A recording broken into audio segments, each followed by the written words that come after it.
dunia yang penuh cemat antara sesamamu.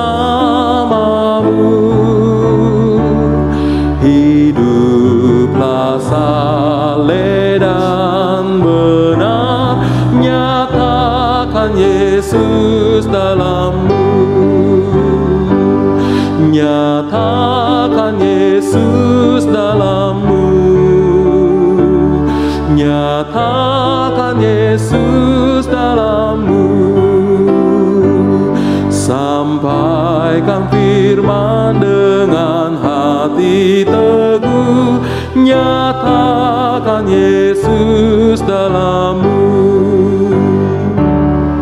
Hidupmu kitab terbuka, dibaca sesamamu.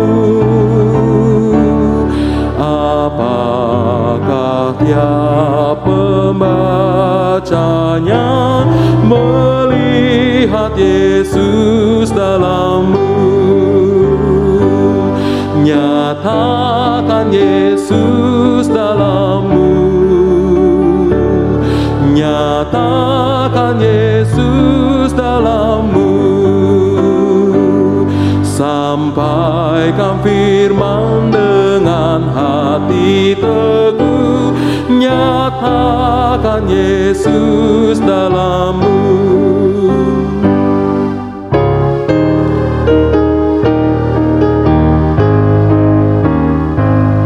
Hiduplah kini baginya, berjiwa tetap teguh.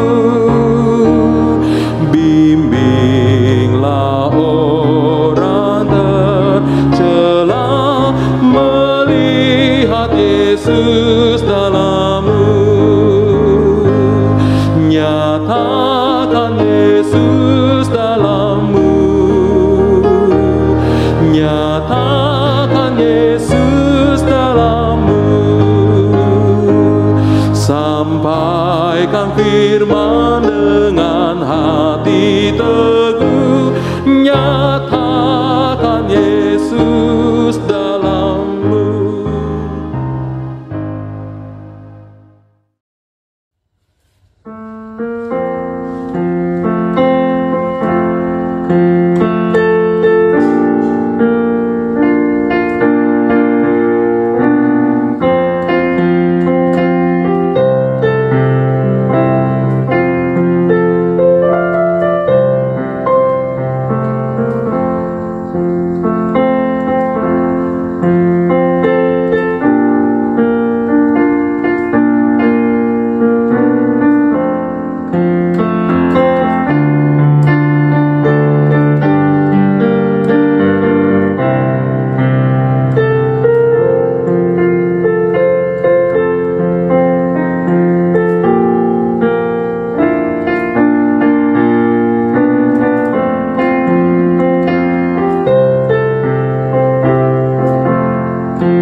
Bapak, Ibu, dan saudara-saudara yang terkasih dalam Kristus, selamat beribadah bersama kami dalam kebaktian umum online yang diselenggarakan oleh GKI Harapan Indah. Hari ini adalah hari istimewa bagi keluarga besar GKI Harapan Indah. Bertepatan dengan Minggu Prapaskah pertama hari ini, tepat 28 tahun yang lalu, yaitu Minggu 6 Maret 1994, untuk pertama kalinya GKI Bungur menyelenggarakan kebaktian di pos KPK Harapan Indah, yang menjadi cikal bakal GKI Harapan Indah. Pada hari ini kita bersukacita karena penyertaan dan pemeliharaan Tuhan bagi kita sangat jelas. Dan jika kita melihat kembali perjalanan yang telah kita lewati, maka kita akan takjub akan kebaikan Tuhan.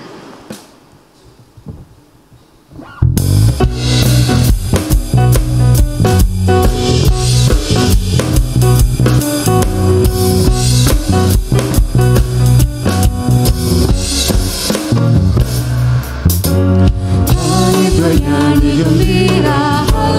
Haleluya, karena kemuliaan Allah kita panjatkan terus. Haleluya, haleluya, haleluya, haleluya.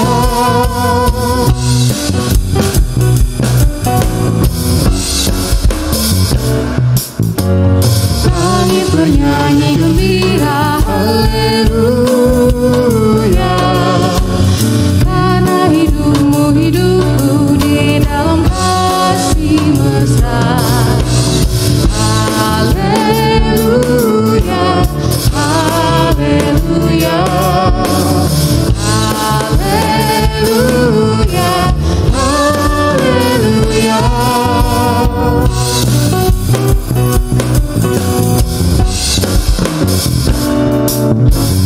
Kami bernyanyi gembira, haleluya, karena berita Injil kita majukan terus. Haleluya, haleluya, haleluya, haleluya.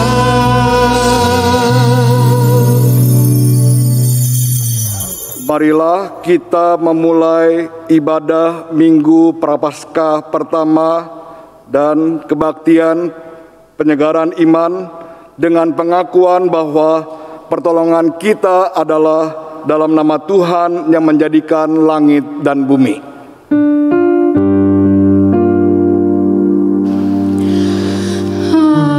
Amin, amin,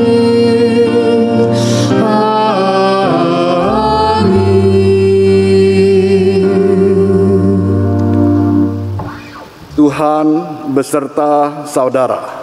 Dan beserta saudara juga.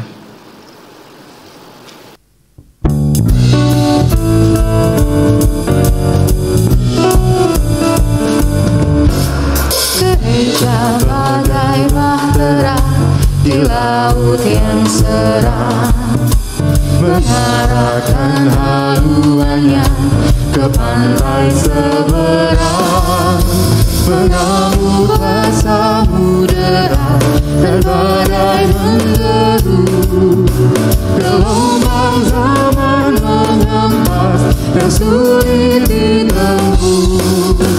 Penumpang pun bertanyalah selagi berjerit, betapa jauh di manakah pelabuhan abadi.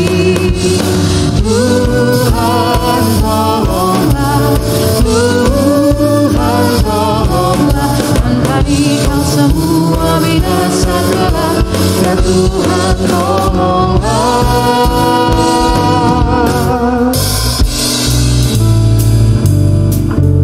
Tuhan yang memulai, Tuhan yang memelihara, dan Tuhan juga yang memberi pertumbuhan. Sejak ibadah perdana dilakukan 28 tahun yang lalu, GKI Harapan Indah terus bertumbuh dalam jumlah anggota jemaat dan simpatisan yang beribadah dan ikut mengambil bagian secara aktif dalam pelayanan. Setiap minggu, Tuhan menambahkan jiwa-jiwa untuk menjadi bagian dalam persekutuan di tempat ini. Dari semula hanya sekitar 75 orang yang hadir dalam ibadah perdana, yang mayoritas adalah jemaat GKI Bungur.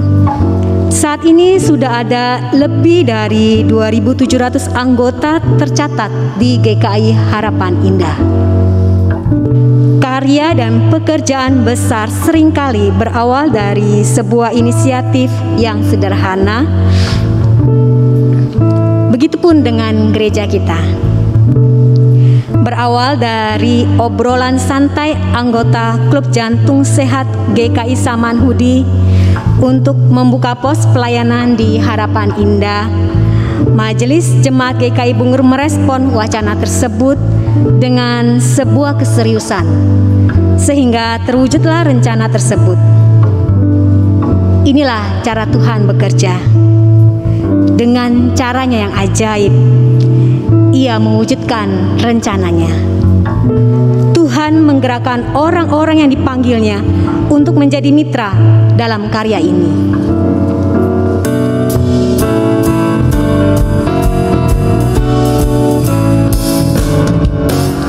Gereja bagai bahtera pun suka berhenti, tak menempuh samudera, tak ingin berjerih, dan hanyalah sajayanya selalu dikenal. Tak ingat akan dunia yang hampir tenggelam. Gereja yang tak bertekun di dalam tugasnya, tentunya oleh Tuhan pun tak diberi berkat.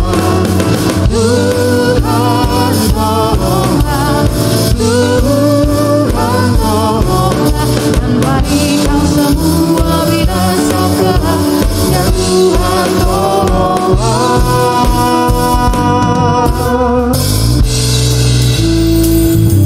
Bukan hanya dalam hal jumlah umat, fasilitas dan infrastruktur pun berkembang dengan pesat.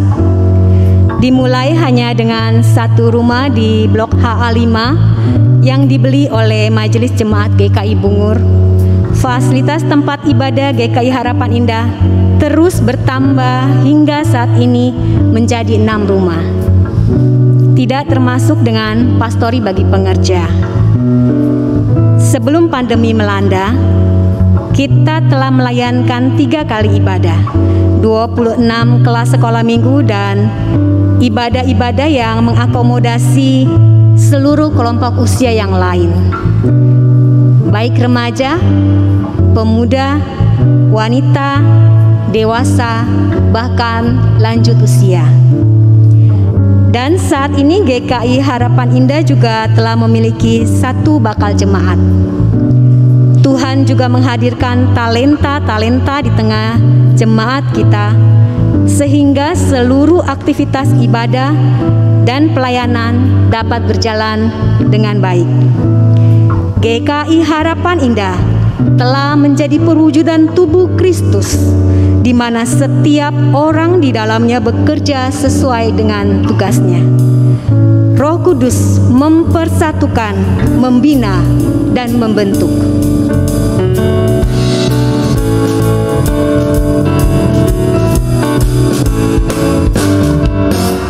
Gereja bagai bahtera diatur awalnya, setiap orang bekerja menurut tugasnya. Semua satu paduan, setia bertekun demi tujuan tunggalnya yang harus kita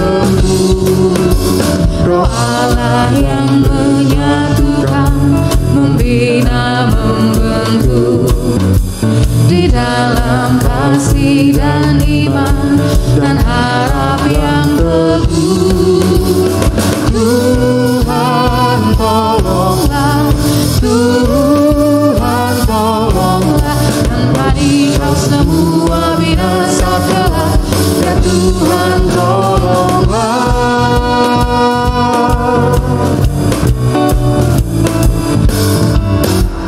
Gereja bagai bahtera di laut yang seram, mengarahkan haluannya ke pantai seberang.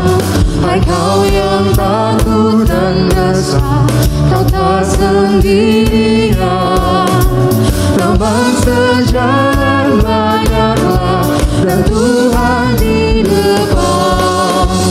Bersama-sama majulah, bertahan berteguh. Tujuan akhir adalah labuhan Tuhanmu. Tuhan tolonglah, Tuhan tolonglah, tanpa Dikau semua binasa kelak. Ya Tuhan tolonglah.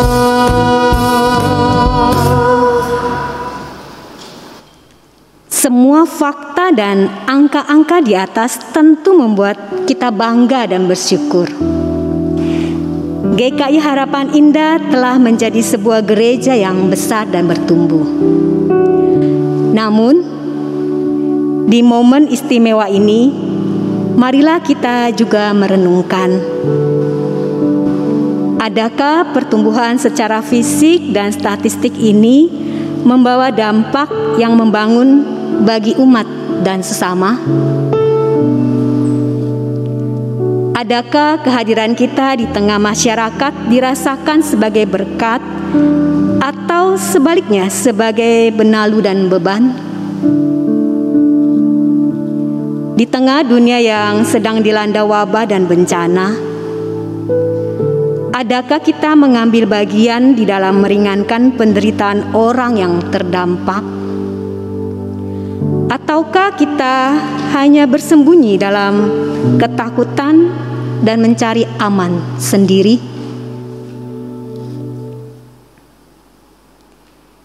Di tengah banyaknya jiwa-jiwa yang haus akan kebenaran dan terbelenggu dosa,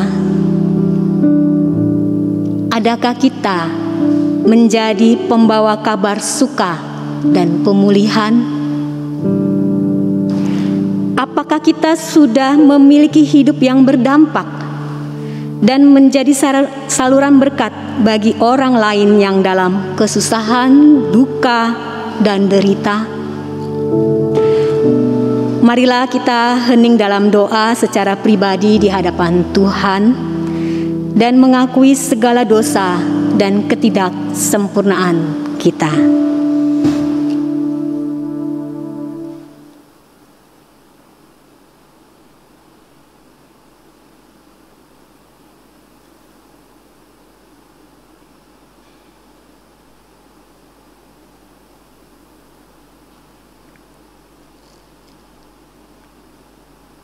Di tengah syukur dan bahagia kami hari ini, kami datang mengakui dosa dan kesalahan kami di hadapan-Mu ya Tuhan.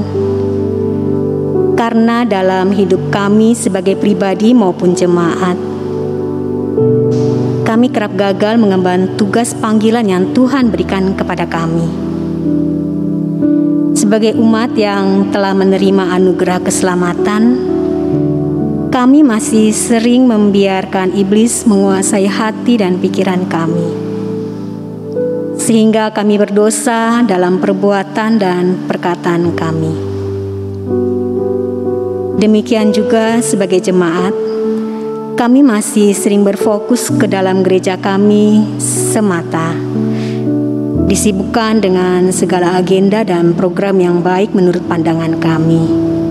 Tetapi kami lupa, ada banyak di luar sana yang memerlukan kehadiran kami. Mereka yang haus akan kebenaran atau yang hidup dalam penderitaan.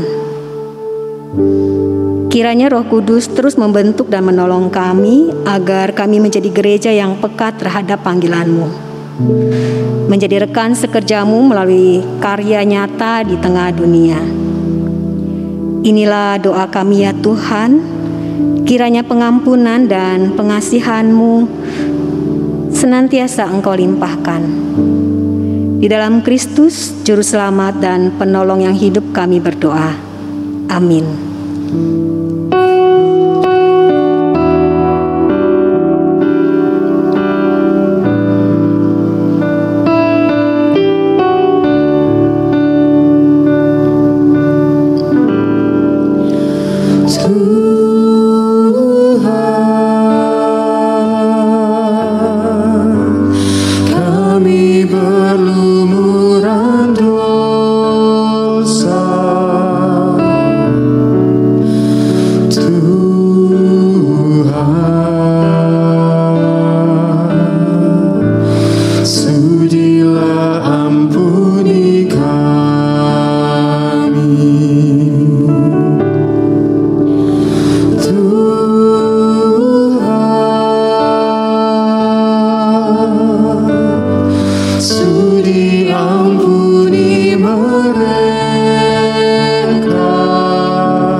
Bagi kita yang dengan sungguh-sungguh mengakui dosa-dosa kita, Tuhan memberikan berita anugerah sebagaimana yang dikatakan dalam Kolose 1 ayat 13 dan 14. Ia telah melepaskan kita dan kuasa kegelapan dan memindahkan kita ke dalam kerajaan anaknya yang kekasih. Di dalam Dia kita memiliki penebusan kita, yaitu pengampunan dosa. Di dalam Kristus engkau telah diampuni. Di dalam Kristus engkau pun telah diampuni. Damai Kristus bagimu. Damai Kristus bagimu juga. Umat yang ada di gereja maupun di rumah dipersilakan menyatakan salam damai satu dengan yang lain.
segala, tiada terduga dalamnya, tiada terjangkau luasnya.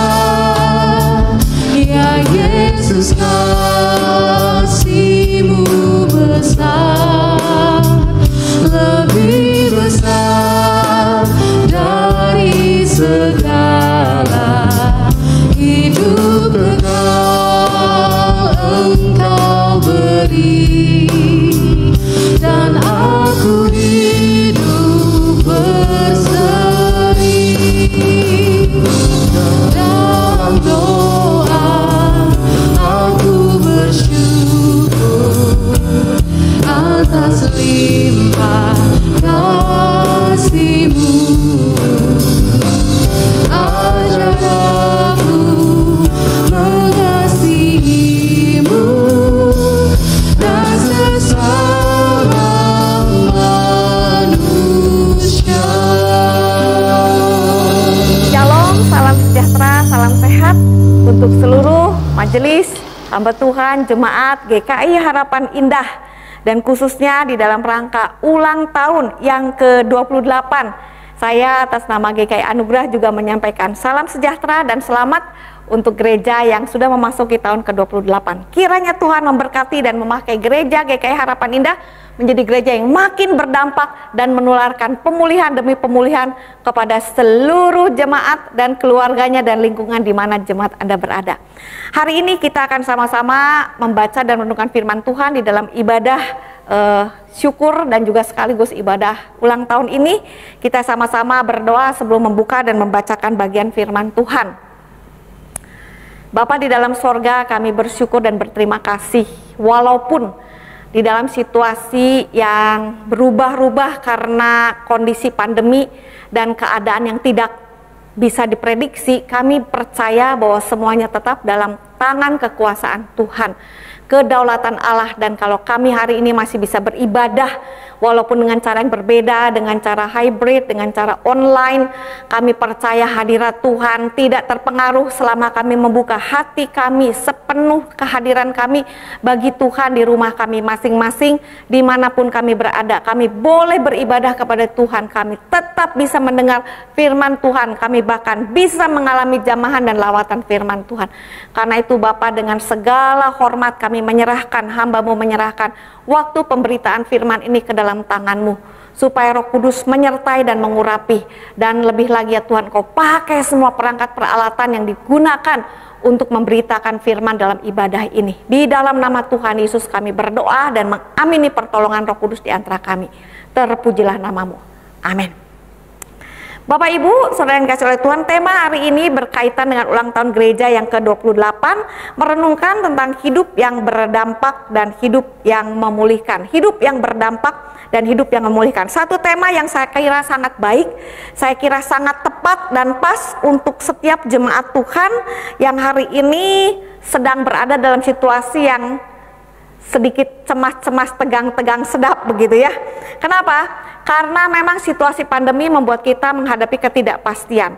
Banyak orang mengalami stres, ketakutan, perubahan-perubahan yang tidak terduga, dan prediksi masa depan yang tidak menentu, sehingga menimbulkan kehidupan yang banyak mengalami kegalauan.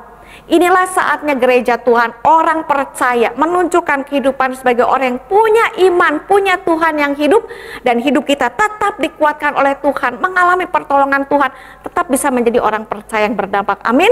Dan bukan cuma itu saja, tetapi justru di dalam saat seperti ini kita bisa menjadi orang-orang yang menularkan pembaharuan yang memulihkan kepada orang di sekitar kita. Nah, untuk itu saya mengangkat satu tokoh untuk pembelajaran kita, yaitu tokoh yang seorang bernama Barnabas, seorang yang bernama Barnabas. Saya kira di antara kita mungkin tidak ada yang tidak tahu yang namanya Barnabas ya. Bagian firman Tuhan yang tercatat tentang Barnabas ini ada di dalam salah satunya Kisah Rasul pasal yang ke-11. Barnabas ini disebut sebagai anak penghiburan. kehadirannya di dalam gereja Tuhan dan perjalanan sejarah gereja Tuhan mula-mula sangat-sangat berdampak dan membawa satu efek pemulihan yang signifikan, yang menentukan sejarah gereja mula-mula dan bahkan gerakan misi gereja mula-mula. Jadi kita boleh belajar dalam rangka ulang tahun ini. Mari kita membuka, bagi yang membawa Alkitab di rumah bisa buka Alkitabnya masing-masing, dan kita lihat dari Kisah Rasul pasalnya yang ke-11, mulai ayat yang ke-19 sampai dengan ke-30, bicara tentang bagian kehidupan Barnabas dalam kontak perjuangan pelayanannya dengan Saulus. Sementara itu banyak saudara-saudara telah tersebar karena penganiayaan yang timbul setelah Stefanus dihukum mati. Mereka tersebar sampai ke Fenisia, Siprus, dan Antioquia. Namun mereka memberitakan Injil kepada orang Yahudi saja. Akan tetapi di antara mereka ada beberapa orang Siprus dan orang Kirene yang tiba di Antioquia dan berkata-kata juga kepada orang-orang Yunani dan memberitakan Injil bahwa Yesus adalah Tuhan. Dan tangan Tuhan menyertai mereka dan sejumlah besar orang menjadi percaya dan berbalik kepada Tuhan. Maka sampailah kabar tentang mereka itu kepada jemaat di Yerusalem. Yerusalem adalah kota di mana Injil pertama kali melahirkan. Sejak Yesus bangkit naik ke surga, pemberitaan Injil dilakukan, Roh Kudus turun ke bumi kepada orang percaya, gereja lahir di Yerusalem. Oke? Nah, sekarang gereja ini karena penganiayaan mengalami satu penyebaran, salah satunya sampai ke Antioquia, di sana berkembang, berita sampai kembali ke Yerusalem. Lalu jemaat itu mengutus seorang bernama Barnabas ke Antioquia. Setelah Barnabas datang dan melihat kasih karunia Allah, bersukacitalah dia.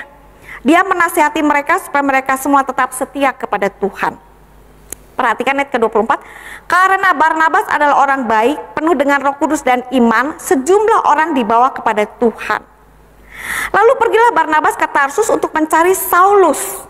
Dan setelah bertemu dengan dia, Barnabas membawa Saulus ke Antioquia. Mereka tinggal bersama-sama dengan jemaat itu 1 tahun lamanya sambil mengajar banyak orang, dan di Antioquia lah murid-murid itu untuk pertama kalinya disebut Kristen. Pada waktu itu datanglah beberapa nabi dari Yerusalem ke Antioquia. Seorang dari mereka bernama Agabus bangkit oleh kuasa Roh Kudus dan mengatakan bahwa seluruh dunia akan ditimpa bahaya kelaparan yang besar, seperti yang terjadi juga pada zaman Claudius. Lalu murid-murid memutuskan untuk mengumpulkan satu sumbangan sesuai dengan kemampuan mereka masing-masing dan mengirimkannya kepada saudara-saudara mereka yang tinggal di Yudea, di mana Yerusalem berada. Hal itu mereka lakukan juga dan mereka mengirimkannya kepada penatua-penatua dengan perantaraan Barnabas dan Saul. Sampai demikian dulu pembacaan firman Tuhan. Nah, Bapak Ibu yang saudara yang dikasih oleh Tuhan, di sini dikatakan ada satu orang yang bernama Barnabas. Dan seperti yang dikatakan oleh firman Tuhan tadi, Barnabas ini sebetulnya kita lihat di pasal keempat nanti ya, adalah salah satu daripada diaken yang kemudian terlibat dalam pelayanan dan memiliki satu kredibilitas pelayanan, kesaksian hidup yang baik. Sehingga ketika terjadi satu pengembangan pelayanan misi sampai di Antioquia, maka yang diutus adalah Barnabas, satu orang yang dipercaya, satu orang yang menerima tanggung jawab yang besar, dan ketika sampai ke Antioquia menjadi penyebab tumbuh kembangnya lebih dahsyat lagi pekerjaan Tuhan di sana, ya. Dan kita melihat seorang bernama Barnabas ini, Bapak Ibu yang dikasih oleh Tuhan, adalah orang yang pengaruhnya besar, ya. Bagaimana dia membawa seorang bernama Saulus untuk bisa melayani bersama-sama, dan disitulah gereja ini bertumbuh kembang dan mereka berdua menjadi pemimpin yang saling melengkapi. Dan kemudian kita tahu di dalam cerita berikutnya mereka menjadi tim rekanan misi kepercayaan gereja Tuhan mula-mula. Itu sebabnya Barnabas seorang yang sangat signifikan dan berpengaruh bagi perkembangan gereja, karena Saulus yang setelah bertobat ditolak oleh gereja mula-mula karena dianggap tadinya adalah seorang yang menganiaya gereja mula-mula. Tidak ada yang percaya. Barnabaslah orang yang mendampingi Saulus dan kemudian membawa dia untuk bisa diterima oleh jemaat dan menjadi mitra pelayanan gereja dan penentu gereja mula-mula yang menulis hampir ya sebagian besar daripada surat-surat dalam Perjanjian Baru. Jadi Barnabas ini seorang yang memiliki dampak kehidupan yang luar biasa.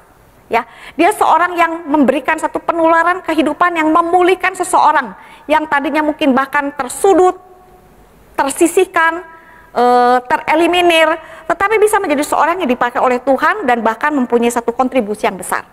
Nah, pertanyaan saya yang berikutnya adalah, siapa di antara Bapak Ibu yang tahu Barnabas ini sebetulnya siapa? Ya, Barnabas. Berapa banyak di antara Bapak Ibu yang tahu bahwa Barnabas itu sebetulnya bukan nama sebetulnya. Barnabas itu adalah satu nickname, satu sebutan, satu kayak gelar gitu kan ya, bukan gelar sarjana, kayak ya nickname lah.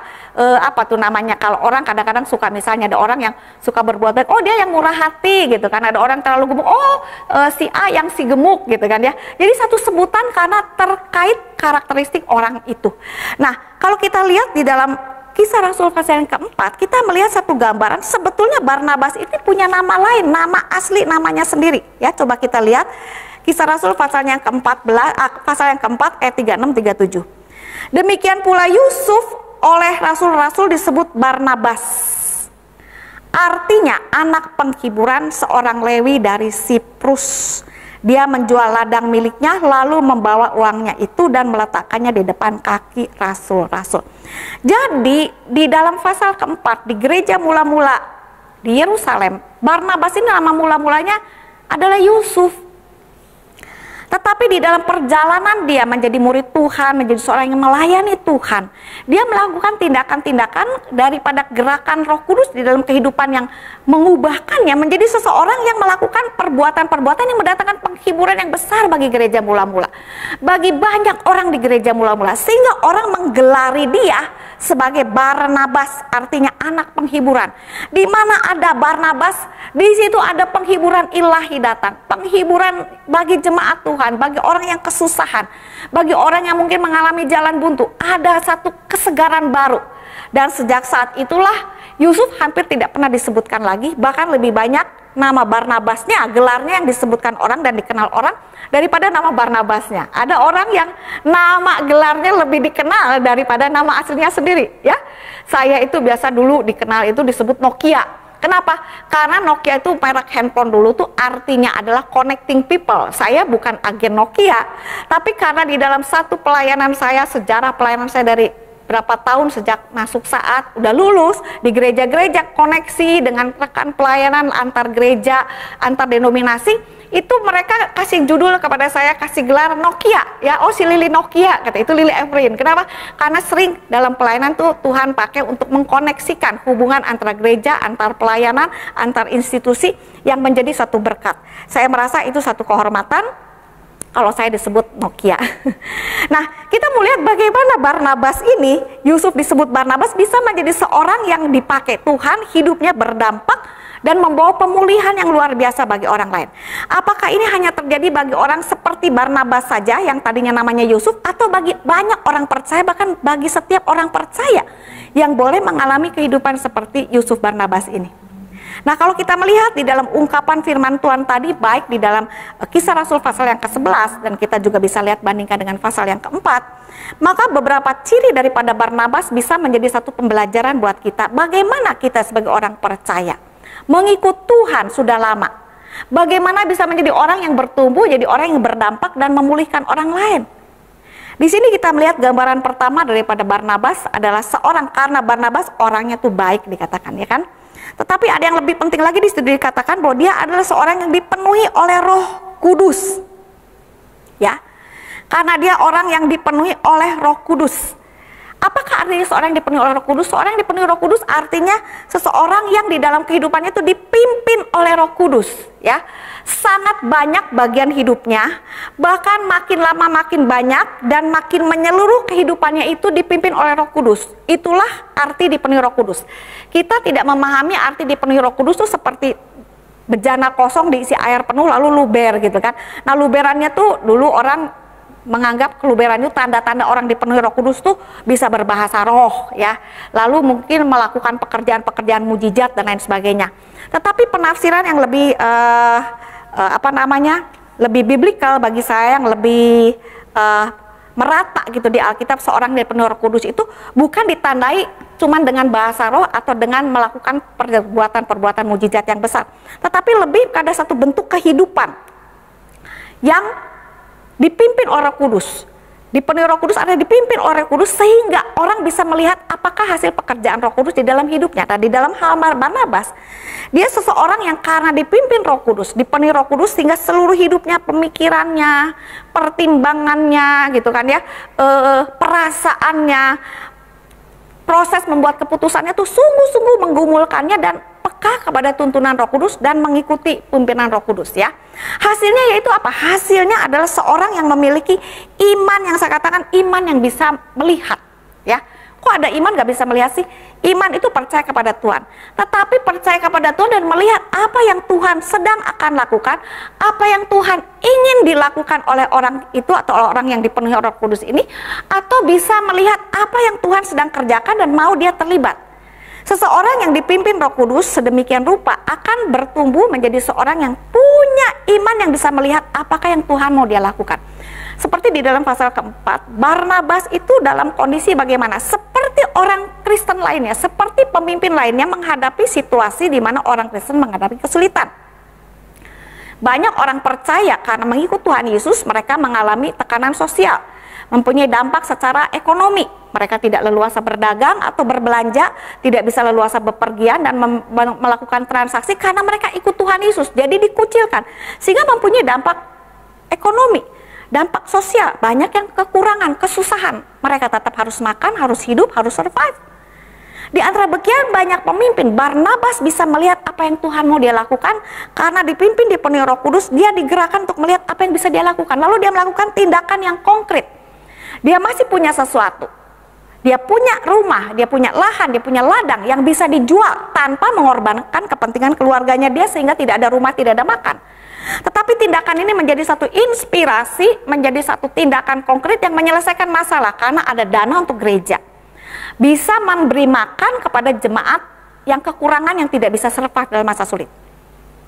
Seorang yang dipenuhi Roh Kudus bisa saja melakukan pekerjaan-pekerjaan seperti yang dilakukan Barnabas sehingga mendatangkan dampak yang membawa pemulihan fisik, pemulihan sosial, pemulihan ekonomi, bahkan di dalam hidup yang lain bisa pemulihan emosional. Kenapa? Karena dia digerakkan oleh Roh Kudus, peka kepada gerakan Roh Kudus, ya, mengalami pemeliharaan, penghiburan daripada Tuhan dan tergerak untuk menolong, menghibur orang lain seperti dia merasa ditolong, dihiburkan oleh Roh Kudus. Dan kalau dia punya sesuatu, dia mengambil tindakan konkret. Pandemi ini membuat banyak orang, gak cuma orang Kristen, di sekitar kita kena dampak. Mereka yang kehilangan pekerjaan, mereka yang dikurangi penghasilannya karena kerjanya dikurangi, betul? Mereka yang bekerja, berdagang dan penghasilannya berkurang karena terlalu banyak perubahan di sekitar kita karena efek pandemi. Walaupun sekarang udah ada perubahan berbeda, bukan? Ada yang kena dampak, ada yang enggak. Tetapi yang kena dampak lebih banyak. Orang kaya pun kena dampak, yang punya pabrik pun kena dampak, yang punya restoran, punya bisnis travel dan lain sebagainya kena dampak. Tetapi dari sekian orang yang kena dampak, berapa banyak yang masih memiliki satu berkat Tuhan, melihat dan digerakkan Roh Kudus, merasakan gerakan Roh Kudus, pimpinan Roh Kudus dan melakukan tindakan konkret. Di dalam masa-masa pandemi, mula-mula sampai dengan belakangan ini, saya melihat gereja Tuhan, orang percaya, banyak yang meresponi gerakan Roh Kudus dengan iman, melihat yang disertai dengan tindakan konkret, yang bahu-membahu memberikan satu bantuan apa saja sehingga bisa menyediakan gerakan bantuan pembagian bantuan sosial ya, sembako, obat-obatan kepada mereka yang kena COVID dan lain sebagainya. Kita ada gerakan tim darurat untuk membantu korban COVID di gereja kami itu ya. Jadi bisa membantu. Itu saya rasa merupakan satu bagian hidup orang yang memberikan respon, melihat apa yang Tuhan celikan, imannya melihat apa yang Tuhan mau dia lakukan, dan melakukan tindakan. Itu dipimpin dan dipenuhi oleh Roh Kudus dan dipimpin oleh Roh Kudus. Seperti Barnabas, hidupnya bisa berdampak dan membawa pemulihan bagi orang yang membutuhkan. Di sini kita melihat juga gambaran kehidupan Barnabas itu sebagai orang yang dipimpin dan dipenuhi Roh Kudus itu mempunyai refleksi daripada karakter, pekerjaan, sifat daripada Roh Kudus. Dia seorang yang baik, dia seorang yang membawa penghiburan, dia seorang yang bisa melihat masalah lalu menempatkan diri dengan tepat dan meresponi masalah itu dengan tepat ya. Kata penghiburan itu bahasa Yunaninya parakletos ya. Ini adalah satu sebutan tentang seseorang yang datang ke samping untuk memberikan pendampingan, dorongan, penguatan, seperti seorang asisten, seperti seorang konselor, seperti seorang pengacara atau pembela gitu kan kalau di pengadilan. Itulah peranan seorang parakletos ya. Seperti Roh Kudus bagi orang percaya, begitulah orang yang dipenuhi Roh Kudus pun bisa berperan sebagai parakletos, sebagai anak penghiburan seperti Barnabas bagi orang lain. Nah, Bapak Ibu, kita melihat bagaimana Barnabas dipakai oleh Tuhan menjadi pribadi yang membawa dampak dan pemulihan Kita melihat yang pertama saya katakan tadi, membawa dampak dan pemulihan bagi yang terpuruk seperti jemaat mula-mula yang karena efek perkembangan gereja mula-mula, dampak sosial dan ekonomi karena masyarakat menolak orang Kristen, mereka masih berupa minoritas, dianggap sebagai aliran sekte yang melenceng daripada kepercayaan Taurat, warisan daripada Musa, ya, Yudaisme. Mereka mengalami kesulitan ekonomi. Barnabas bisa menjadi orang yang berdampak memulihkan dengan memberikan apa yang dia punya. Ya, sesuatu yang bisa kita lakukan juga, bukan? Bagaimana di sekitar kita di dalam masa pandemi ini ada orang-orang yang terdampak di antara jemaat kita, ya, di antara keluarga di sekitar jemaat kita, di antara lingkungan masyarakat di mana gereja kita berada. Mungkin ada orang yang terdampak, ya, terpuruk ekonominya, mungkin karena masalah COVID menjadi sakit, lalu tidak ada yang membantu mereka. Kita bisa menjadi orang yang hadir, mendampingi, mungkin tidak secara fisik gitu kan ya, tetapi menunjukkan bantuan moral, bantuan sosial yang konkret seperti Barnabas terhadap jemaat mula-mula. Kehidupannya memberikan satu dampak yang konkret, ya, dan membawa pemulihan. Pemulihan apa? Pemulihan dari ketakutan, dari keterbatasan, kekhawatiran, tidak ada makanan, tidak bisa punya keyakinan tentang hidup, tentang pengobatan, misalnya bisa terbantu. Ya, itu salah satu. Yang kedua, kita bisa melihat dampak memulihkan bagi orang yang tertolak. Tadi saya sebutkan tentang Saulus, ya.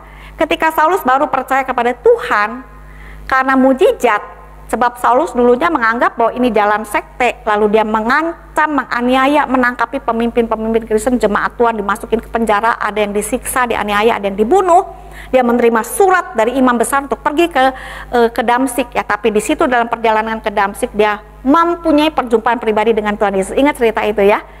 Tetapi ketika dia melihat perjumpaan dengan Tuhan Yesus yang mengubah hidupnya, tadinya anti Yesus, anti Kristus, sekarang menjadi mengabarkan Tuhan Yesus, orang lain takut. Jemaat mula-mula curiga, para imam kepala juga heran-heran dan menjadi curiga, ya. Mereka juga mencari Paulus untuk meminta pertanggungan jawab, bahkan mungkin sekaligus mengeksekusi dia, dicari untuk dibunuh karena nanti jadi bahaya, begitu kan ya. Virus yang menular, tapi menularkan yang baik karena dia orang Kristen yang luar biasa, yang militan sekali, begitu ya. Tapi bagi gereja mula-mula ketakutan karena jangan-jangan ini pura-pura musuh dalam selimut untuk mencari siapakah pemimpin kunci daripada gereja, dan kemudian akan ditangkap dan gereja akan dibinasakan. Jadi semua takut, ya. Paulus posisinya waktu itu namanya Saulus, posisi tertolak, tidak diterima baik oleh kalangan Yahudi maupun oleh kalangan Kristen. Siapakah yang menerima dia? Menarik sekali dalam firman Tuhan, Kisah pasal 9, Kisah pasal 11 menunjukkan bahwa yang menerima Saulus adalah Barnabas, mendampingi, memberikan keyakinan di dalam pasal 9 ayat 27 kepada gereja-gereja, pemimpin gereja mula-mula, kepada Petrus dan teman-temannya, ya, bahwa ini benar-benar Saulus bertobat, udah jadi anak Tuhan, murid Kristus. Oke? Lalu ketika kemudian Saulus memilih pergi dulu ke Tarsus untuk bukan menyepi, ya, sebetulnya satu proses daripada perjalanan hidup Paulus, ya, karena mengalami tekanan-tekanan penolakan pelayanan yang luar biasa. Walaupun dia berkobar-kobar, dia kembali mempelajari firman Tuhan dan menerima mungkin, ya, pemuritan sendiri daripada Tuhan. Maka Barnabas ketika melihat gereja Antiokhia berkembang, yang dia ingat pertama kali siapa? Saulus yang tertolak, yang orang lain nggak mau. Ini gereja membutuhkan pemimpin, ini gereja yang punya potensi mengabarkan Injil, basis misi yang besar di Asia Kecil. Barnabas mencari Saulus ke Tarsus dan membawa ke situ, menemani, mendampingi, dan membuat Saulus bertumbuh dari seorang yang serba percaya diri, lalu hancur mungkin, lalu merasa tertolak, tidak tahu mesti berbuat apa, dibangun, didampingi, dan karena sebetulnya Saulus seorang yang punya bakat kepemimpinan, dasar kepemimpinan yang baik, konsep teologi yang kuat, mengalami perubahan, dia menjadi pemimpin yang begitu cepat berkembang, bertumbuh, dan langsung kita tahu dalam perjalanan misi, Saulus menjadi seorang yang bernama Paulus dan punya kepemimpinan yang kuat dan mempengaruhi gereja mula-mula dan perkembangan Injil sampai ke seluruh dunia pada waktu itu. Amin. Jadi Barnabas adalah seorang yang berdampak dan memulihkan orang yang tertolak. Saya kira peranan gereja GKI Harapan Indah, para pemimpin, hamba Tuhan majelis dan segenap jemaat bisa belajar untuk menjadi gereja yang seperti Barnabas, mencari, mendampingi mereka yang Tuhan kirim sebagai orang yang terpuruk atau tertolak, ya, dan mencoba mendampinginya supaya dia bisa menemukan kembali identitasnya di dalam Kristus, kehidupannya yang mengalami pemulihan di dalam Tuhan Yesus, pembaharuan di dalam Tuhan Yesus, dan kemudian pemberdayaan sehingga bisa menjadi orang yang bertumbuh dan dipakai oleh Tuhan, seperti halnya Saulus menjadi Paulus. Indah bukan, luar biasa, seorang yang berdampak dan memulihkan. Yang ketiga, kita bisa melihat contoh daripada Barnabas, hidupnya berdampak dan memulihkan bagi yang terluka. Saya munculkan kasus Markus. Ketika Saulus berkembang di dalam pelayanan misinya dan mulai melakukan perjalanan misi ke-1, lalu dia membawa, sebetulnya masih ponakan daripada Barnabas ya, namanya Markus, Yohanes Markus, yang kemudian jadi penulis Injil Markus. Masih muda, dan karena dia melihat pamannya Barnabas, mungkin dia kagum kepada Barnabas, lihat Paulus gitu ya, wah gimana, juga kagum, tetapi hatinya dia, ya ini ada urusan relasi keluarga begitu ya, merasa loh dulu tuh uncle saya loh, paman saya yang pimpin Paulus itu loh ya, yang menjadi pemimpin Saulus, jadi Paulus tuh paman saya. Tetapi kenapa kita lihat di dalam perjalanan misi, kok yang tadinya pemimpin Barnabas dan Paulus menjadi Paulus dan Barnabas, yang menonjol sekarang Paulus. Nah mungkin Markus ada ketidakpuasan. Kemudian dia berhenti di tengah jalan karena satu dan lain hal, lalu kembali ke Yerusalem, tidak melanjutkan perjalanan misi. Nah, kalau kita baca di dalam Kisah pasal 15 ayat 36 sampai 41, Rasul Paulus adalah seorang yang sangat tegas dan keras di dalam awal-awal pelayanan kepemimpinan dia. Melihat Markus yang berhenti di tengah jalan, bagi dia seorang yang tidak setia, seorang yang tidak bisa diandalkan, dan pada waktu akan memulai perjalanan misi yang berikutnya, maka Rasul Paulus tidak mau mengajak Markus lagi. Ya, tetapi Barnabas bersikukuh tetap mengajak Yohanes Markus. Dan karena ini Paulus dan Barnabas mengalami perselisihan tanda petik, sehingga tim misi yang tadinya bareng-bareng kompak ini mulai split jadi dua tim. Paulus membawa Silas, tetapi Barnabas membawa Yohanes Markus. Dan di bawah bimbingan Barnabas, Yohanes Markus yang terluka sebagai seorang pemimpin muda, hatinya, perasaannya, ya, kepercayaan dirinya, kesannya, pengalaman rohani, dia terluka dengan seorang Paulus yang kayaknya ngomongnya, kepemimpinannya, kerohaniannya luar biasa, tapi kok begitu tanda petik keras, tegas, melukai. Tetapi di bawah pengayoman, pendampingan ya daripada Barnabas, Yohanes Markus diubah menjadi seorang yang rendah hati, seorang yang mulai bisa dipakai Tuhan. Bahkan Rasul Paulus ketika dia dipenjara di dalam Kolose pasal 4 ke 10 mengakui pelayanan Yohanes Markus itu sangat berarti baginya, dan dia minta supaya Yohanes Markus bisa diutus untuk mendampingi dia selama dia dalam masa sulit. Luar biasa bukan? Ya. Jadi bagaimana seorang yang terluka, tertolak, terluka sekarang bisa dipulihkan dan menjadi seorang yang melayani, bahkan menjadi rekan kerja yang diakui dan dihormati oleh orang yang dulu menolak dia, yaitu Paulus. Luar biasa sekali pelayanan seorang Barnabas. Alangkah indahnya kalau gereja Tuhan, kalau orang-orang percaya dalam kehidupan sehari-hari juga. Jikalau kita mengaku orang yang kenal Tuhan, dipimpin Roh Kudus, dipenuhi Roh Kudus, mempunyai kehidupan yang belajar untuk bisa menerima yang terpuruk, menolong yang terpuruk, ya, bisa mendampingi yang tertolak, dan juga bisa membantu yang mungkin terluka sehingga bisa mengalami pemulihan hubungan dengan Tuhan, pemulihan rasa diri berharga, gambar dirinya, pemulihan hubungan dengan orang yang tadinya dianggap melukai dia sehingga bisa jadi mitra kerja. Luar biasa jikalau di dalam rumah tangga orang percaya bisa menjadi orang yang berdampak dan memulihkan hubungan satu dengan yang lainnya. Jikalau di dalam gereja dan masyarakat orang percaya gereja Tuhan menjadi orang yang membawa damai, membawa dampak yang mengubahkan kebencian menjadi kasih sayang, salah paham menjadi pengertian, ya, kekacauan menjadi kedamaian, keruwetan menjadi satu kinerja yang baik. Kerjaan Tuhan, gereja Tuhan menjadi saksi dan berkat yang luar biasa. Contoh terakhir bagaimana Barnabas menjadi seorang yang hidupnya berdampak dan memulihkan, saya munculkan Petrus. Bagaimana Barnabas menjadi seorang yang berdampak dan memulihkan bagi yang tersudut, ya. Di dalam satu jenjang pekerjaan Tuhan yang berkembang, ada satu masa di mana Paulus menjadi begitu kuat kepemimpinannya, sedangkan Petrus pun adalah pemimpin pilar gereja yang kuat untuk kalangan orang Yahudi. Paulus terkenal untuk kalangan yang latar belakangnya bukan Yahudi yang kemudian menjadi orang Kristen pengikut Kristus. Dalam satu event ajang dikatakan, ya, si Petrus ini tadinya makan sama orang-orang yang tadinya tuh latar belakangnya bukan Yahudi, lalu menjadi Kristen. bisa kumpul makan bersama dengan Barnabas. Tapi pada waktu ada pemimpin dari Yerusalem datang, itu kalau nggak salah dalam satu situasi sidang raya begitu, maka Petrus memisahkan diri dari kelompok yang tadinya adalah dia ngomong bareng-bareng, lalu mulai kumpul dengan orang yang dari Yerusalem. Dan bagi Paulus ini adalah sesuatu, Paulus orang yang sangat tegas sekali ya.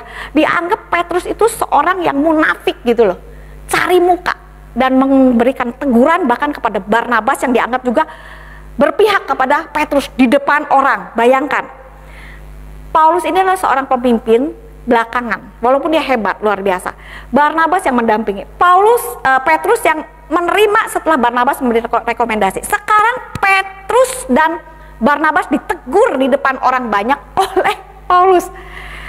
Satu situasi yang sangat tidak nyaman, bukan? Dan ini bisa terjadi dalam kehidupan keluarga, dalam kehidupan gereja, dalam kehidupan pelayanan, dalam kehidupan bisnis. Bagaimana kadang-kadang pemimpin baru yang naik daun sedang bersinar terang itu bisa tanda petik seakan-akan menunjukkan kepemimpinan yang begitu negatifnya arogan begitu kan, positifnya mungkin terlalu dominan gitu kan ya, sehingga menyinggung perasaan orang lain tanpa memperhitungkan unsur-unsur lain di belakangnya dan sebelumnya.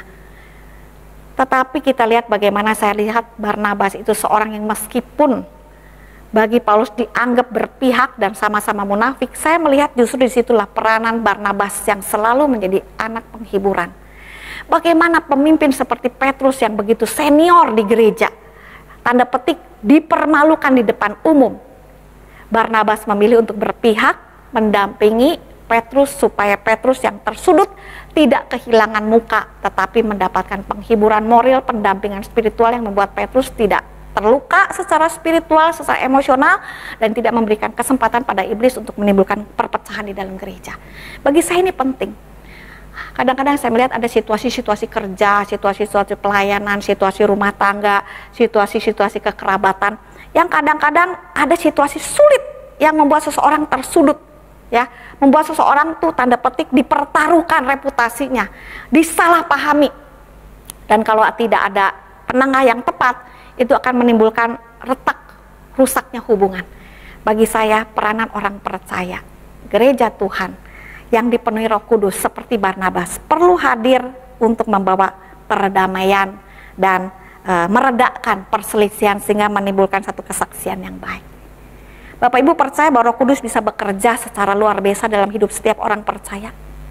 Kalau Roh Kudus bekerja dalam Barnabas demikian rupa, sehingga banyak orang percaya dari jemaat umum sampai kepada pemimpin muda, sampai dengan kepada pemimpin senior mendapatkan satu dampak. Barnabas orang di belakang layar, tetapi hidupnya berdampak dan memulihkan luar biasa.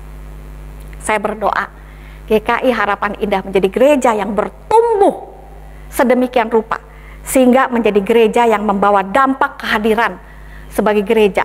Orang percaya yang menjadi pemimpin dan anggota jemaat GKI Harapan Indah di dalam keluarga masyarakat, menjadi orang-orang percaya dan pemimpin yang hadir bukan cuma sebagai label pemimpin Kristen dan orang Kristen anggota gereja GKI Harapan Indah, tapi sebagai orang-orang yang memiliki pimpinan Roh Kudus yang mengubah hidup orang lain di sekitarnya, karena dia hadir memberikan dampak positif lewat teladan hidupnya, membawa pemulihan karena relasi, karena reaksi, karena respon, karena pelayanan hidupnya yang membawa penghiburan dan perubahan besar. Saya percaya Roh Kudus selalu bisa bekerja dalam kehidupan setiap orang seburuk apapun asalnya. Ada kisah yang saya ingin tampilkan, yaitu seorang bernama Benny CTO. Benny CTO ini adalah seorang yang sebelumnya sangat lekat dengan kehidupan dunia gelap, dunia hitam maksudnya ya, dengan penggunaan obat-obat narkoba, khususnya heroin, menjadi pengedar, keluar masuk penjara, mafia lah ya. Tetapi karena pekerjaan Tuhan, orang yang sudah tidak mungkin berubah ini mengalami lawatan Tuhan di penjara karena ada pelayanan penjara oleh hamba Tuhan biasa, tapi yang punya hati itu seperti Barnabas, mau hadir, berani berbicara bagi Yesus, memberikan kasih Tuhan yang tulus, sehingga ada lawatan Allah, ada Roh Kudus yang menjamah orang-orang di penjara. Salah satunya Benny CTO bertobat, dan ketika dia bertobat dia mau berubah hidupnya, tapi waktu mau berubah kembali ke masyarakat, dia udah bolak-balik masuk penjara, nggak ada orang mau terima dia kerja karena mantan narapidana, apalagi pengguna narkoba. Sehingga dia berkeputusan, kalau saya kerja ke orang lain selamanya nggak bisa, aku harus mempunyai pekerjaan sendiri. Nah, dia punya hobi itu yang ternyata terbukti baik, pintar masak, karena dulu dari kecil punya bakat, rupanya bisa meniru masakan-masakan yang bagus dan enak gitu kan. Singkat cerita, dia mulai mencoba mengembangkan satu usaha restoran untuk menampung para narapidana bisa bekerja di restoran dia. Dari babak belur jatuh bangun, try and error ya, coba-coba yang gagal dan mendapatkan kesempatan belajar ke London bagaimana melatih orang-orang dengan latar belakang sosial seperti itu, bisa berhasil. Dia kembali ke Singapura dan mengembangkan satu franchise restoran namanya 18 Chef, 18 juru masak. Bukan terdiri dari 18 orang, itu cuma kode aja, ada simbol tertentu bagi latar belakang keluarganya ya. Tetapi Benny Setio mengalami kehidupan yang diubahkan oleh Tuhan. Karena dampak orang-orang percaya nggak kelihatan, yang mendampingi dia, yang menerima dia, yang mensupport dia, mempercaya dia, dia bisa mengembangkan dirinya. Jadi seorang yang mandiri, berusaha, merintis usaha satu demi satu, sampai akhirnya punya 13 restoran. Sekarang dia baru saja berusia 60 tahun, kira-kira 1-2 tahun yang lalu, dan pensiun dengan meninggalkan jejak rekod pelayanan yang luar biasa, berdampak di Singapura. Banyak para narapidana yang ditampung bekerja memimpin restoran-restoran di mana dia menjadi owner atau sebagai pemilik holder daripada franchise-nya. Dan di situ orang-orang mengalami satu kehidupan yang diubahkan karena dampak pertama daripada Benny Setio dan juga relasi yang dia bangun dengan orang-orang mantan narapidana dan rekan-rekan pekerja yang bekerja di restoran-restoran dia, menjadi satu kesaksian yang luar biasa. Masakan di restorannya juga enak-enak ya. Saudara sekalian, Tuhan bisa bekerja dengan segala macam cara untuk memulihkan hidup seseorang, memperbaharui hidup seseorang, dan memakai hidup orang yang dipulihkan ini untuk bisa menjadi dampak yang memulihkan orang lain lagi. Bagaimana dengan jemaat GKI Harapan Indah? Sekarang adalah saatnya di dalam perjalanan hidup kita semua untuk memikirkan, di dalam perjalanan kita ada satu masa kita butuh orang lain menolong kita. Tetapi di dalam satu masa yang lain kita mesti tahu bahwa ada saatnya orang lain membutuhkan kita hadir dalam perjalanan hidup orang itu, supaya orang itu bertemu dengan Tuhan, mengalami kuasa perubahan daripada Tuhan, dan kemudian dipulihkan karena kita mau dipakai Tuhan untuk menularkan dampak bagi hidupnya dan menularkan pemulihan yang Allah bisa lakukan melalui hidup kita kepada orang di sekitar kita.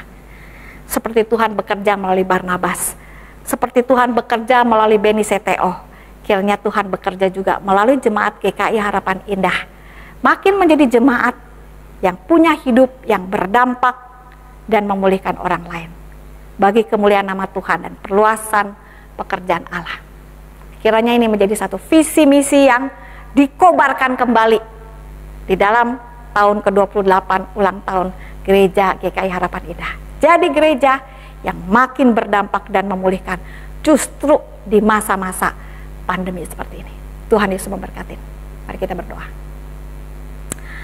Bapa di dalam surga, terima kasih untuk kesempatan berbagi firman Tuhan, berbagi kehidupan tentang Barnabas, seorang yang hidupnya dipakai oleh Tuhan, diberkatin oleh Tuhan, dipimpin oleh Tuhan, yaitu Roh Kudus Tuhan, sehingga menjadi kehidupan yang berdampak dan memulihkan, baik yang terpuruk, baik yang tertolak, yang tersudut, yang terluka, sehingga ya Tuhan dia bisa menjadi orang yang menimbulkan berkat besar bagi pekerjaan Tuhan, memunculkan banyak pemimpin-pemimpin baru di dalam gereja Tuhan. Terpujilah namamu. Kiranya pekerjaan Roh Kudus yang serupa juga terjadi atas jemaat GKI Harapan Indah yang berulang tahun yang ke-28. Terpujilah namamu. Berkatin jemaatmu, pakailah mereka jadi gereja Tuhan, jemaat orang percaya yang mengalami hidup dipulihkan Tuhan dan memulihkan orang lain, menularkan dampak-dampak dalam keseharian mereka. Dalam nama Yesus yang hidup, yang terus bekerja mulai sekarang, dari dulu sekarang sampai selama-lamanya. Dalam nama Dia kami berdoa dan meyakini pekerjaan Tuhan. Amin. Shalom, saya Kamasean. Saya mengucapkan selamat ulang tahun yang ke-28 untuk GKI Harapan Indah Bekasi. Dan sekarang saya akan menaikkan satu pujian. Semoga pujian ini dapat menjadi berkat buat kita semua yang mendengarkan.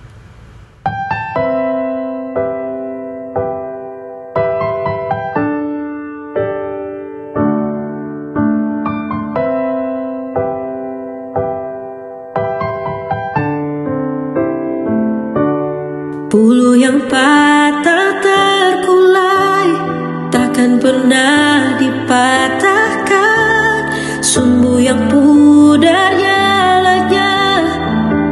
pernah dipadamkan. Sadarilah bahwa kau takkan pernah sendiri. Ada Yesus yang selalu peduli.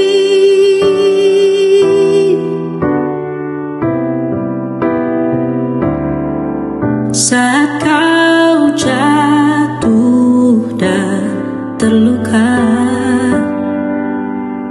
hidup hampa kau rasa, jangan pernah takut dan menyerah, karena aku pernah merasakannya.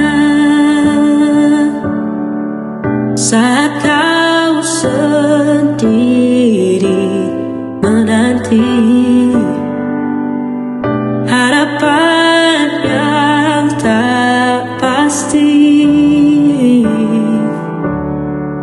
janganlah kau bimbang menjalani, karena semua pernah aku lalui. Bulu yang patah terkulai takkan pernah dipatahkan.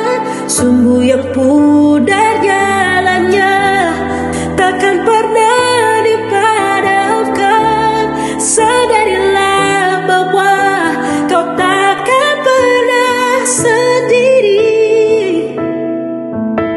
Ada Yesus yang selalu peduli.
Selalu peduli.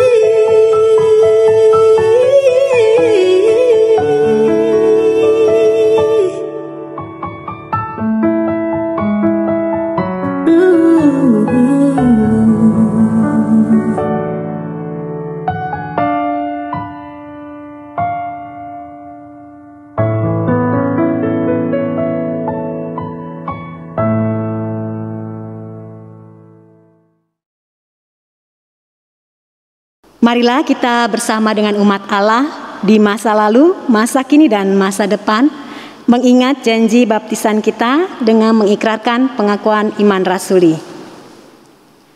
Aku percaya kepada Allah, Bapa yang Maha Kuasa, Khalik langit dan bumi, dan kepada Yesus Kristus, Anaknya yang tunggal Tuhan kita, yang dikandung dari Roh Kudus, lahir dari anak darah Maria, yang menderita sengsara di bawah pemerintahan Pontius Pilatus, disalibkan, mati dan dikuburkan, turun ke dalam kerajaan maut. Pada hari yang ketiga bangkit pula dari antara orang mati, naik ke surga, duduk di sebelah kanan Allah, Bapa yang Maha Kuasa. Dan dari sana ia akan datang untuk menghakimi orang yang hidup dan yang mati. Aku percaya kepada Roh Kudus, gereja yang kudus dan persekutuan orang kudus, pengampunan dosa, kebangkitan orang mati, dan hidup yang kekal. Amin. Silakan duduk.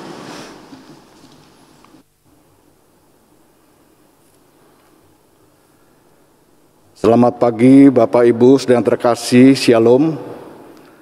Izinkan saya menyampaikan kata sambutan dan pesan Gembala Yang pertama-tama, tidak ada kata yang pas saya pikir dalam kata sambutan ini selain syukur dan terima kasih kepada Tuhan, karena Tuhanlah yang telah memulai, yang berkarya, yang menolong, memelihara kita hingga hari ini.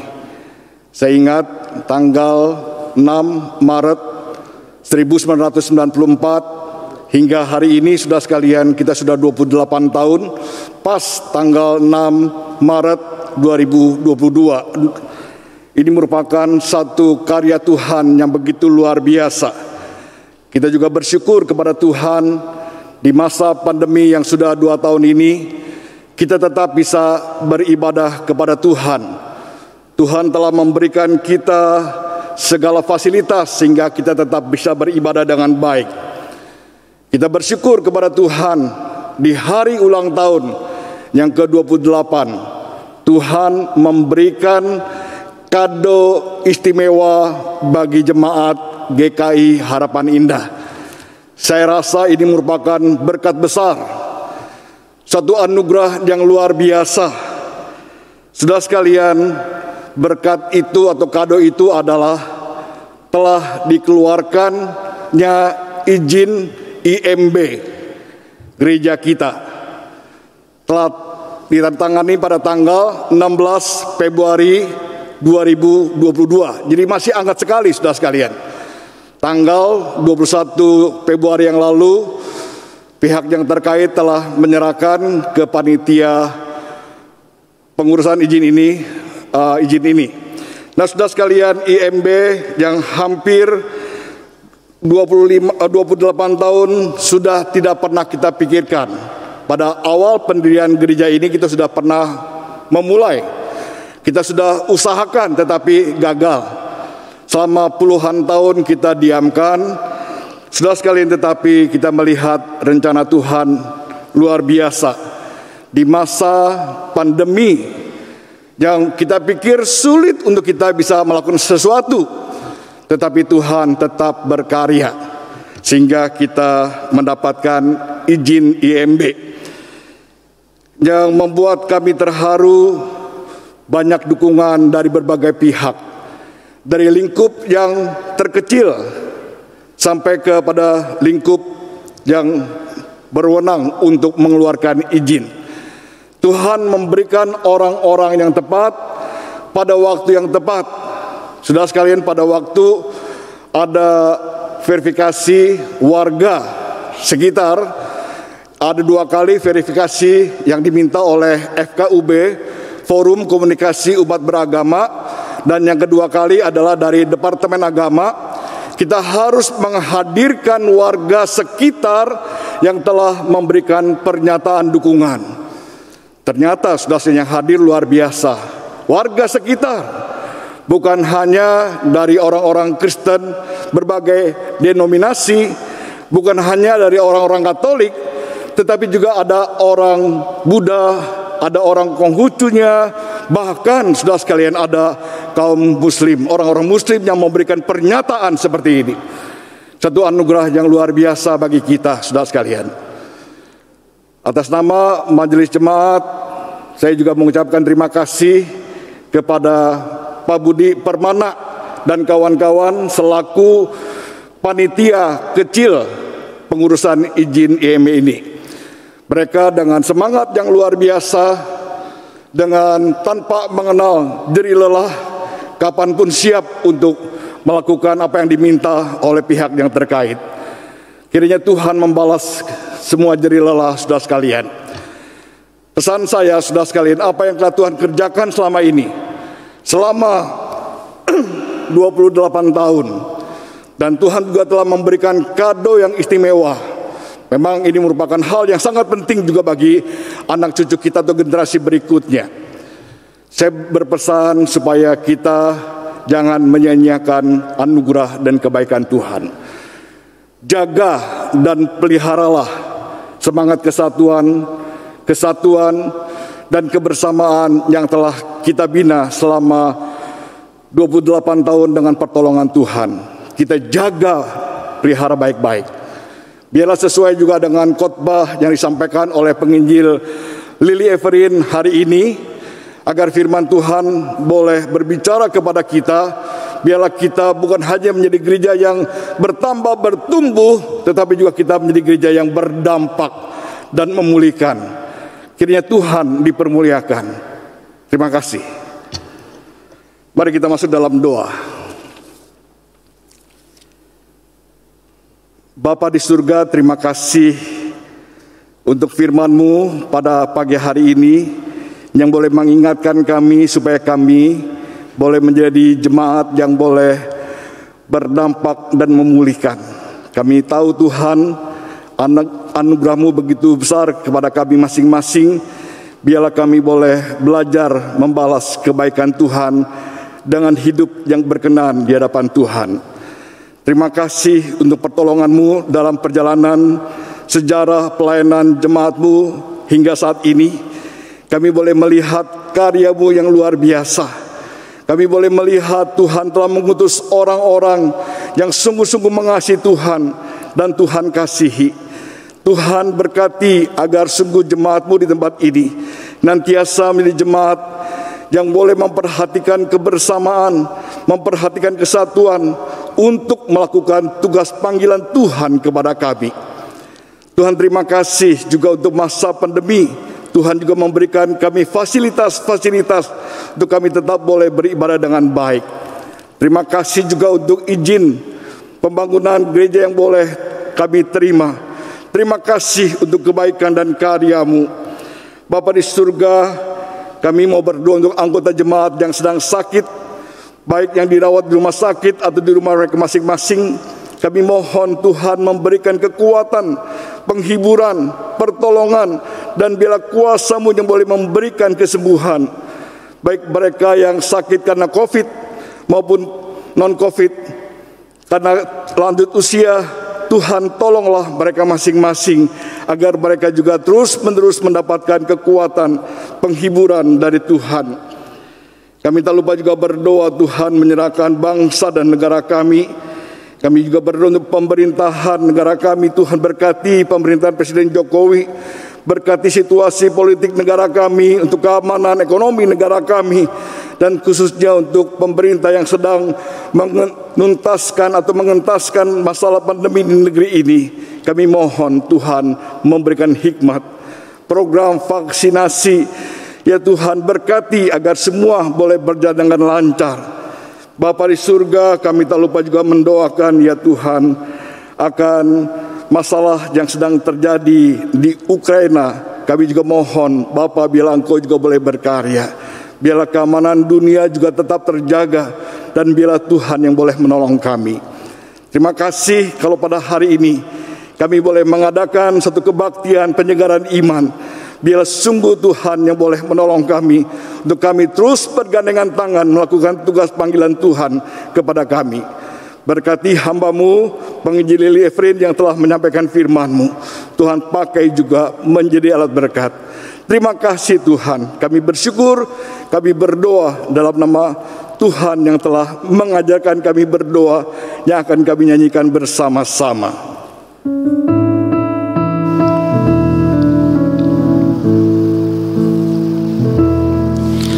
Bapa kami yang ada di surga, dimuliakanlah nama-Mu, datanglah kerajaan-Mu, jadilah kehendak-Mu atas bumi seperti di dalam surga. Berilah hari ini makanan kami yang secukupnya, dan ampuni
Marilah kita memberikan persembahan syukur kita kepada Tuhan.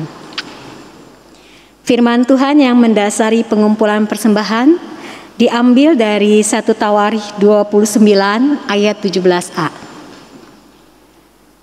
Aku tahu ya Allahku, bahwa Engkau adalah penguji hati dan berkenan kepada keikhlasan. Maka aku pun mempersembahkan semuanya itu dengan sukarela dan tulus ikhlas. Dan sekarang umat-Mu yang hadir di sini telah kulihat memberikan persembahan sukarela kepadamu dengan sukacita. Persembahan dapat dimasukkan di amplop yang disediakan dan dikumpulkan di gereja pada kesempatan terdekat, atau dengan cara transfer ke rekening gereja atau memindai QR code yang ditayangkan pada layar ini.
Dengan bangkit berdiri, kita bawa persembahan kita dalam doa.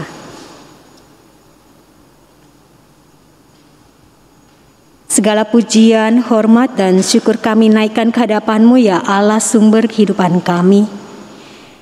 Kami bersyukur karena kasih dan anugerah-Mu memberikan kami kekuatan dan sukacita dalam menjalani hidup ini. Saat ini kami memberikan persembahan sebagai ungkapan syukur kami kepadamu Tuhan. Kiranya Engkau berkenan menerima persembahan ini dan menguduskannya, serta memberikan hikmat kepada majelis yang mengelola persembahan ini. Kami juga rindu memberikan diri kami Tuhan sebagai persembahan yang hidup, yang kudus dan yang berkenan kepadamu. Inilah doa syukur kami yang kami naikkan dalam nama Tuhan kami Yesus Kristus. Amin.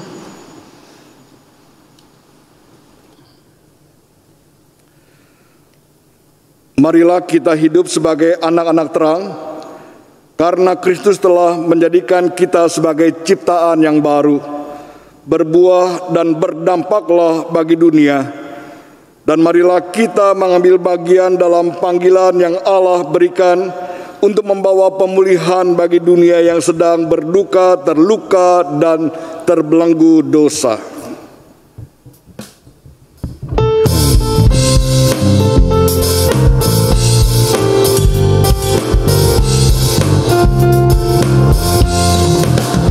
Kudus Kau mengabdi tanpa pamrih, berkarya terus dengan hati teguh.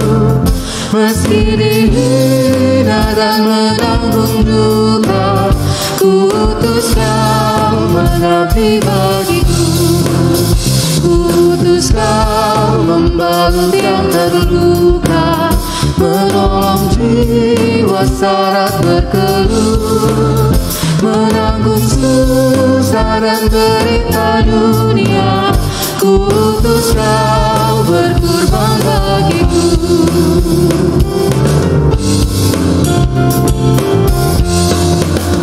Kudus Kau mencari sesamamu yang hatinya tegar terbelenggu, untuk menyemani karya di Kalvari. Kudus Kau mengiring langkahku, karena Bapa mengutusku.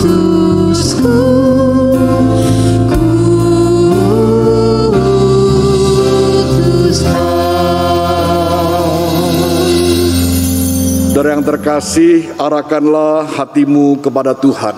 Kami mengarahkan hati kami kepada Tuhan. Jadilah saksi Kristus. Syukur kepada Allah. Terpujilah Tuhan, Kini dan selamanya. Marilah kita menerima berkat dari Tuhan. Tuhan memberkati engkau dan melindungi engkau. Tuhan menyinari engkau dengan wajah-Nya dan memberi engkau kasih karunia. Tuhan menghadapkan wajah-Nya kepadamu dan memberi engkau damai sejahtera dari saat ini sampai selama-lamanya. Amin.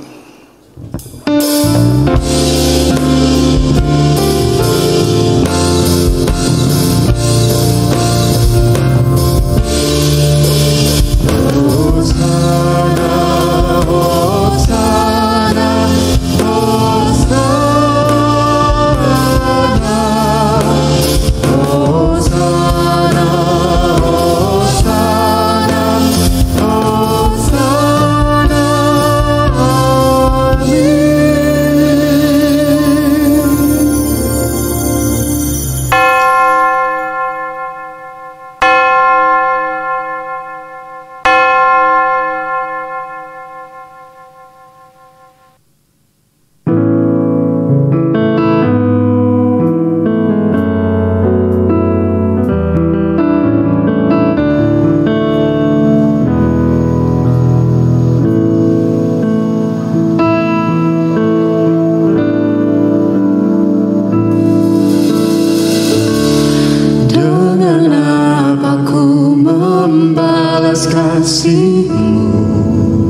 Bapa-Ku yang setia.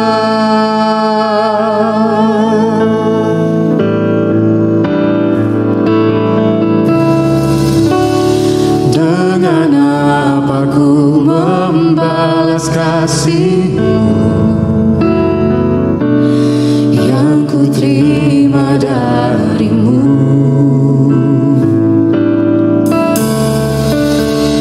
Dengan apa Ku membalas cinta-Mu? Oh Yesusku, Ku mau selalu